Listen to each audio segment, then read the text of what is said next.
sebelum kita mulai pelajaran pada hari ini, maka baiknya kita berdoa.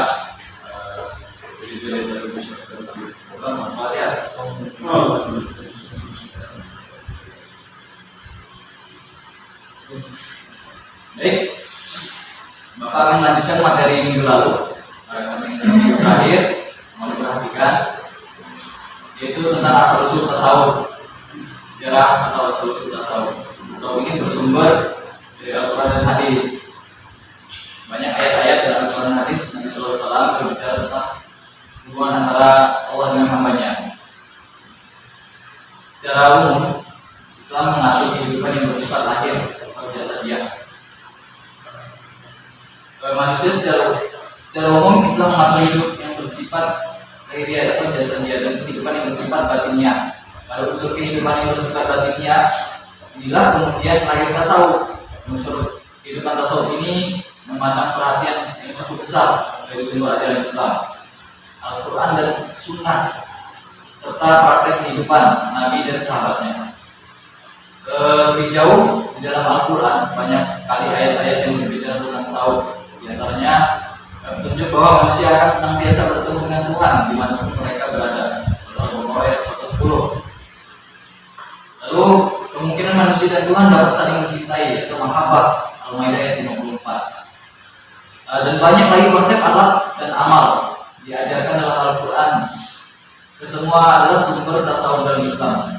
Sejalan dengan apa yang dibicarakan Al-Quran, Sunnah pun banyak berbicara tentang kehidupan rohaniah. Dalam hadis qudsi berikut dapat dipahami dengan pendekatan tasawuf. Artinya aku adalah perbendaharaan yang tersembunyi, maka aku jadikan makhluk agar mereka mengenalku.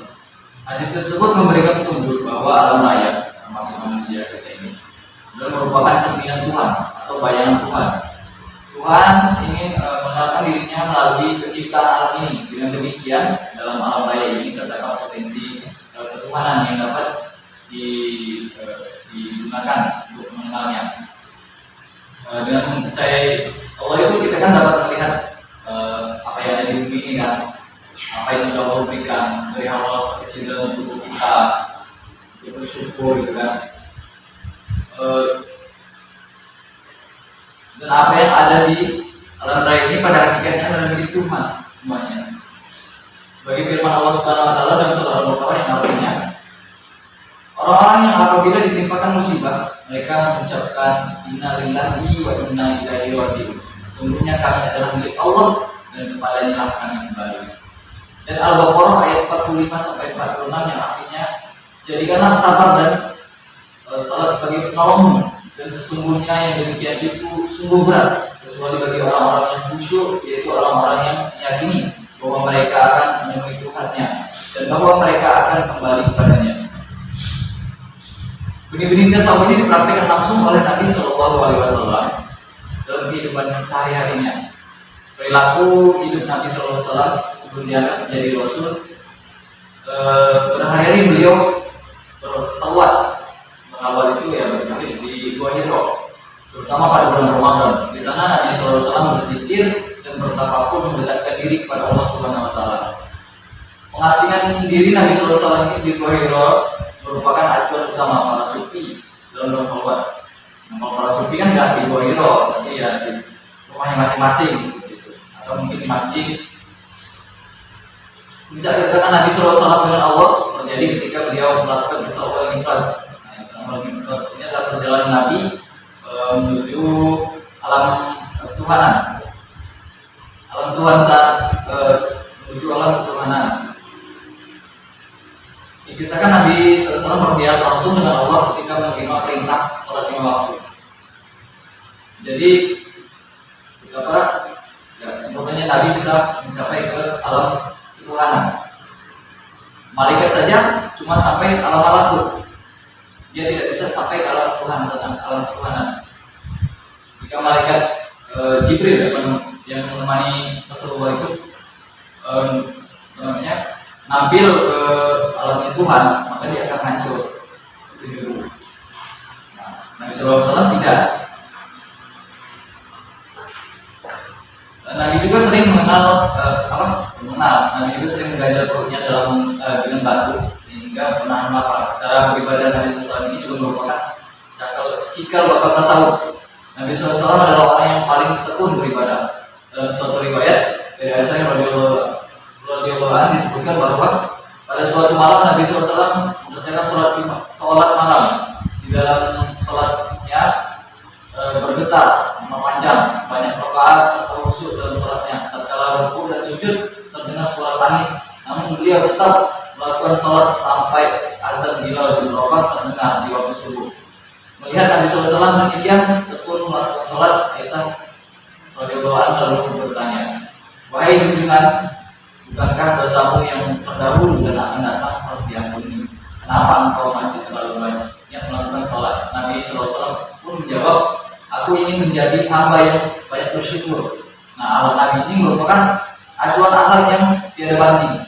Akhlak Nabi ini bukan hanya dipuji oleh manusia termasuk musuh-musuhnya, tetapi juga Allah Subhanahu Wa Taala. Allah Subhanahu Wa Taala berfirman dalam surat 68, dan sesungguhnya kamu Nabi Muhammad SAW benar-benar berbudi pekerti yang agung. Dan ketika Aisyah ditanya tentang akhlak, Nabi SAW menjawab akhlaknya adalah Al-Quran. Nah, jadi kita sebagai manusia biasa, Nabi ya, sebagai manusia biasa itu harus mencontoh dari sifat Nabi SAW. Manusia biasanya kan saya juga tahu kenapa kakinya bengkak, terus jidatnya lecet. Yang ini urusan lain, urusan berantem. Kakinya bengkak, yang mungkin encok. Nabi kakinya bengkak, sholatnya panjang. Begitu kakinya bengkak main futsal. Iya, begitu kakinya bengkak main futsal, bukannya sholat. Kisahnya lapas sampai subuh. Karena kecapean main futsal, udah basah semua bajunya, itu enggak mencontohkan sifat Rasulullah kayak gitu. Katanya dia dengan kaki menengah, Iya, tapi kaki dia bengkak. futsal ya. Iya mas. Jadi seperti itu.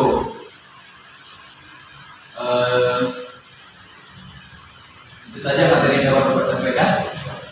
Mungkin pada ada yang ingin bertanya tentang tasawuf ini menjadi acuan dari ulama. Ini adalah asal-usul acuan ulama untuk menjadikan tasawuf ini sebagai sesuatu yang baru untuk dipelajari. Jadi tasawuf itu hanya sebutannya saja Pak Indra, tapi aplikasinya atau implementasinya tidak ada dulu ya. Ya, benar sekali ada. Nah, penyebutannya saja yang baru. Aplikasinya sudah dijelaskan di materi sebelumnya. Nah, aplikasinya bahwa sudah ada penjelasan Rasulullah pada kitab Rasulullah itu sendiri maupun para sahabatnya. Seperti Rasulullah berhalwa di luar hero segala macam, sifatnya itu adalah gambaran dari tasawuf ini. Makanya para ulama mengambil acuan dari Al-Quran maupun As-Sunnah, sesuatu yang dikerjakan oleh Rasulullah.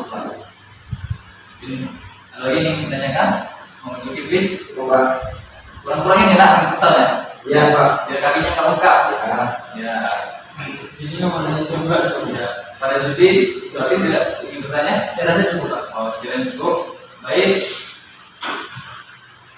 Sampai sini saja materi yang Bapak dapat sampaikan. Ini adalah pertemuan terakhir. Dan minggu depan sudah luas. Ya. Mohon maaf jika ada kesalahan.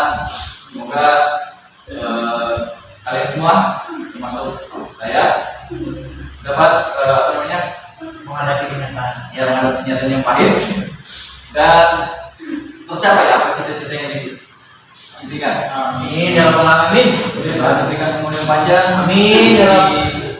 Yang berlimpah. Amin ya Pak. Ya, semoga jalannya apa yang sesuai yang diharapkan. Amin. Mungkin sekian yang dapat Bapak sampaikan. Wabillahi taufiq wal hidayah. Wassalamualaikum warahmatullahi wabarakatuh. Waalaikumsalam warahmatullahi wabarakatuh.